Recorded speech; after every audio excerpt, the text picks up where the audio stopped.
Pernahkah kamu membayangkan sebuah kerajaan yang begitu kuat, begitu dikdaya, hancur hanya dalam satu malam? Bukan karena diserang musuh dari seberang lautan, tapi justru luluh lantak oleh darahnya sendiri.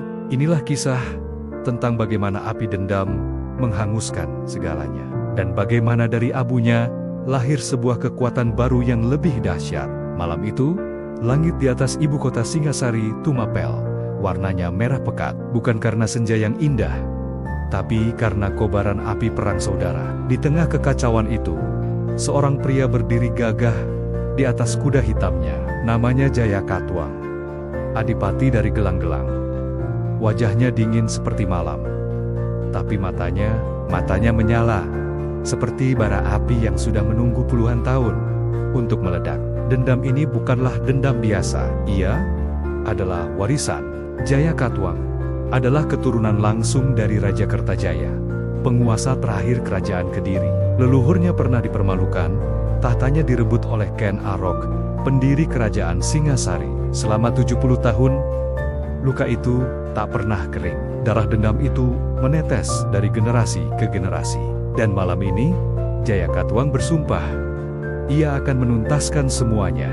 Sementara itu, di dalam istana Singasari yang megah, Raja Kertanegara merasa tak terkalahkan. Ia begitu percaya diri dengan kekuatannya, hingga ia berani mengirim sebagian besar pasukannya ke Sumatera dalam sebuah misi ambisius yang dikenal sebagai Ekspedisi Pamalayu. Ambisinya besar, ingin menyatukan Nusantara di bawah panjinya. Tapi justru karena ambisi itulah, pertahanan ibu kotanya menjadi kosong melompong. Singasari memang kuat, tapi malam itu ia kehilangan para penjaganya. Jayakatwang tahu, ini adalah kesempatan emas yang tidak akan datang dua kali. Ia menyusun rencana dengan sangat cermat, seperti seorang grandmaster catur yang sudah membaca 10 langkah ke depan.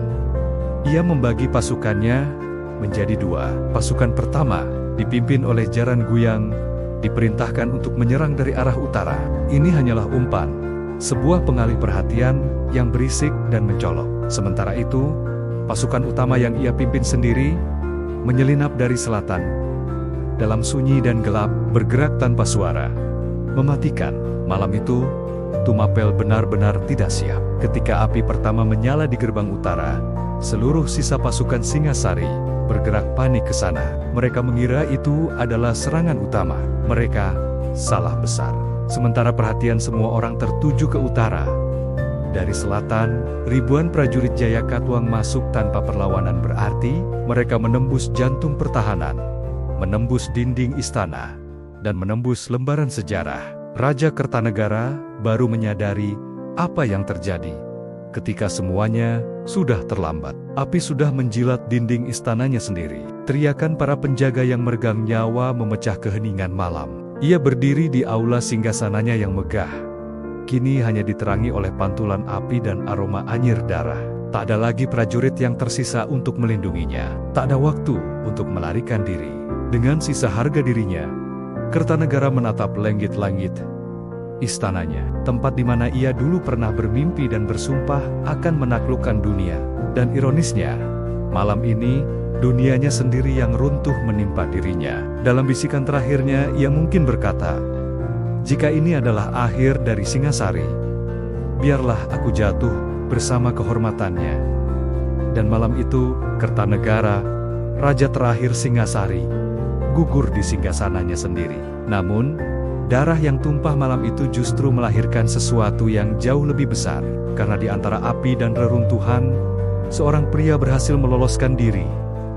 Dialah Raden Wijaya, menantu Kertanegara.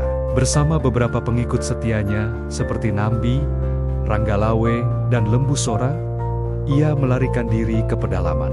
Mereka bersembunyi di hutan tarik, sebuah hutan liar yang kelak akan menjadi panggung bagi kebangkitan sebuah imperium. Di sana, di tengah kegelapan hutan, Wijaya tidak banyak bicara. Tatapannya kosong, menatap tanah. Tapi di balik duka itu, mungkin ia sedang merancang sesuatu. Sebuah rencana balas dendam yang lebih halus, lebih dingin, dan jauh lebih sabar daripada dendam Jayakatwang. Di sisi lain, Jayakatwang merayakan kemenangannya Ia berhasil merebut kembali takhta leluhurnya. Ia duduk di singgasana yang dulu menjadi milik musuh bebuyutannya. Tapi anehnya, tidak ada rasa puas yang ia rasakan. Hanya kehampaan. Mungkin karena ia sadar, darah yang kini menempel di tangannya bukanlah darah musuh asing, tapi darah saudaranya sendiri.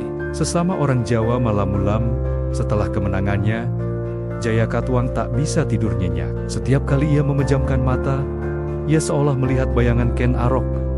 Dan di baliknya, wajah Kertanegara yang terbakar api dendam. Beberapa bulan setelah Singasari jatuh, sebuah kabar mengejutkan datang dari utara. Armada perang raksasa dari Kekaisaran Mongol berlayar menuju Jawa. Tujuan mereka menghukum Kertanegara karena dulu pernah menghina utusan Kaisar Kubilai Khan.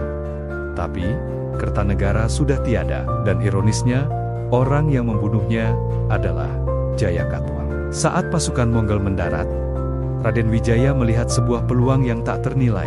Dengan cerdik, ia memainkan perannya. Ia berpura-pura tunduk pada Jayakatwang, menawarkan diri menjadi sekutu, lalu diam-diam berbalik dan berpihak pada pasukan Mongol. Ia meyakinkan komandan Mongol bahwa musuh mereka yang sebenarnya adalah Jayakatwang, sang perebut takhta. Percaya dengan hasutan Wijaya, pasukan Mongol pun menyerang ibu kota Kediri. Jayakatwang, yang baru saja merebut kekuasaan, kini hancur lebur oleh kekuatan asing yang diundang oleh musuh dalam selimut. Namun, sebelum pasukan Mongol sempat merayakan kemenangan mereka, Wijaya sekali lagi membalikkan keadaan. Setelah Jayakatwang tumbang, ia mengerahkan pasukannya untuk menyerang balik tentara Mongol yang sudah kelelahan. Dalam satu gerakan catur yang brilian dan licik, Wijaya berhasil menyingkirkan dua kekuatan besar sekaligus. Ia menghabisi Jayakatwang menggunakan tangan Mongol dan mengusir Mongol dari tanah Jawa.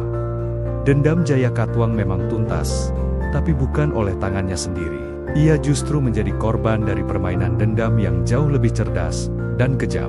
Dan dari puing-puing Singasari serta Kediri, lahirlah sebuah kerajaan baru yang perkasa, Majapahit. Kerajaan yang akan